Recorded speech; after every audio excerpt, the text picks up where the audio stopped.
자, 독해 4회 1번 글의 요지 문제 한번 들어가 보도록 하겠습니다. 자, 여러분들 미리 문제를 풀어보시고 강의를 들으시는 게 훨씬 더 효과적으로 영어 학습을 할 수 있는 방법이라는 사실 꼭 기억해 주기 바랍니다. 자, 문제 다 풀어보시고요. 1번 글의 요지 갈게요.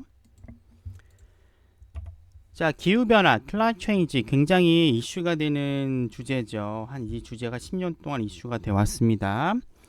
자, 기후변화의 결과라고 하는 것, 영향이라고 하는 것들은 동등하게 배분되지 않습니다. 이 distribute라고 하는 단어 굉장히 많이 나오거든요. 어려운 단어긴 하지만 꼭 기억해 주기 바랍니다. 동등하게 배분되지 않습니다. 전 세계적으로. 그리고 be likely to, 뭐뭐일 가능성이 굉장히 높다는 뜻입니다. 즉 한다는 얘기예요. 어떤 가능성이 높느냐? 승자와 패자가 있대요. 어디에? 행성이 따뜻해질 때 승자와 패자가 존재할 것 같습니다. 라고 얘기를 해요. 즉 기후변화로 인해서 이득을 얻는 측과 손실을 보는 측이 존재한다 라고 이해해 주시면 될 것 같습니다. 자, regarding, 보통 regard 하면 간주하다 생각하는데 문장이 맨 앞에 regarding으로 쓰이면은 뭐뭐에 대해서라고 많이 쓰이거든요. about을 가지고 있습니다. 자, 일반적으로 기후변화에 대해서 developing countries, 뭡니까? 개발도상국이고요. 뒤에 나오긴 하지만 이 developed country가 있거든요. 개발된 국가, 선진국이라고 보시면 돼요. 개발도상국들은 마찬가지로 경험할 가능성이 높아요. 무엇을요? 네거티브 이펙트, 즉 이 지구온난화의 부정적인 영향을 경험할 확률이 높다라고 얘기를 하고 있습니다. 즉 손실을 보는 측은 developing country, 즉 개발도상국이라고 얘기를 하고 있어요. 자, regarding 뭐뭐에 대해 있었는데 여러 번 강조해 드린 적이 있습니다. 이런 것들이 다 뭐뭐에 대해서고요. 특히 regarding, concerning, respecting 같은 경우에는 ing 삼형제거든요. 이거 모두 기억해 주시고, 특히 아래에 있는 when it comes to 뭐뭐에 대해서입니다. 그리고 맨 위에 있는 as to도 독해에 많이 나오기 때문에 같이 기억해 주시면 좋을 것 같습니다. 자, not only가 나옵니다. not only가 나오면 당연히 파트는 but also가 나오고요. 역시 but 같은 경우는 생략이 많이 됩니다. 이 not only라고 하는 거 부정문이 있긴 하지만 부정적으로 해석해 주시면 안 되고요. 긍정적입니다. 둘 다 모두 가능하다는 거고요. 특히 이제 뒤에 나오는 but also 부분이 훨씬 더 강조가 되는 지점이라는 사실 기억해 줘야 됩니다. 그리고 이 not only라고 하는 녀석이 앞에 나오기 때문에 not only 안쪽에 있는 문장은요, 주어 동사 위치가 바뀌는, 즉 도치가 이루어지기 때문에 이 형태도 조심해 보셔야 됩니다. 두 가지 포인트, 둘 다 긍정이라는 것, 그 not only 쪽에는 도치가 발생한다는 것 기억해 주셔야 돼요. 자, 많은 개발도상국들은요, 자연적으로 좀 더 따뜻한 기후변화를 가지고 있습니다. 기후를 가지고 있어요. 누구보다? 선진국의 기후보다 훨씬 더 따뜻한 기후를 가지고 있습니다. 그리고요, 이 개발도상국들은 훨씬 더 많이 rely on, 의존하게 됩니다. 어디에? 기후에 민감한 분야에 더 의존하게 된대. 예를 들어 농업이라든가 임업이라든가 관광처럼 기후에 굉장히 예민한 이런 부분에 경제적으로 사회적으로 많은 의존을 하고 있다라고 얘기를 하고 있습니다. 자, 두 가지죠. 즉 많은 개발도상국이 훨씬 더 따뜻하고요. 그리고 기후변화에 좀 더 예민한 부분에 많은 것들을 의존하고 있다라고 필자는 언급하고 있습니다.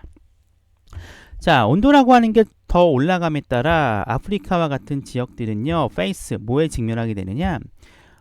곡물 생산량의 감소를 경험하게 되고 직면하게 되고요. 그리고 두 번째 struggle to, 애쓰게 됩니다. 뭐 하기 위해서? 충분한 식량을 생산하기 위해 애쓰게 돼요. 특히 누구를 위해서? 국내 소비를 위해, 즉 자기 국민들이 먹기 위해서 충분한 식량을 생산하려고 노력한다는 겁니다.